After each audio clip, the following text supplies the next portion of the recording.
Hi everyone, once again I'm back with another tutorial video. Today's tutorial is based on how to recover your online banking account of Charles Schwab Corporation.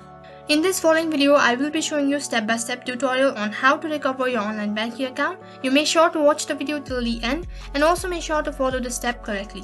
First of all, open up your web browser. You can use any web browser that is convenient for you. As you open up your web browser, on the search box type in the link that is www.swap.com. You can also find the link on my description box below. On the other page, you will be directed into official site, and in the top right corner there's login option. Tap on it. As you tap on it, from the drop down menu you'll have to tap on swap.com. On the other page, you will be directed into login page. So you can see that right in center there's a login interface. In order to log in, you'll have to provide your following information that includes your login ID and your password.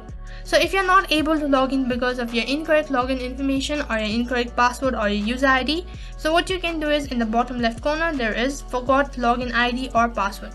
So then you'll have to tap on it.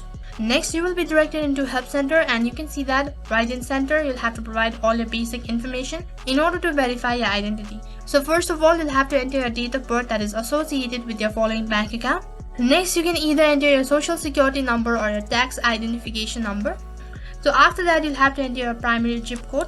Next, you'll have to select the method in which you want to receive an update. You can see there are three different options, that is a text, automated call or email. So you have to select on any one of these following options. In case you select text or automated call, you'll have to enter the phone number that is linked with your following bank account. In case you select email, then you must enter the correct email address that is linked with your bank account. So once you're done entering all your information, make sure to go through it once again, only then tap on continue in the bottom right corner. Out here, you'll have to enter a verification code or an OTP that will be sent through your SMS or your email. So once you're done entering your OTP or a verification code, tap on continue in the bottom right corner. So as soon as you tap on continue, on the other page you get to reset or recreate your new login information. So once you're done recreating your new login information, and then log in with the newly created login information, and you'll successfully land inside your online banking account of Charles Schwab Corporation. So that is how you can recover your online banking account of Charles Schwab Corporation. That's all for this video. In case if the video was helpful, make sure to like, share, subscribe, and also hit the bell icon so that you never miss an update. Thank you for watching.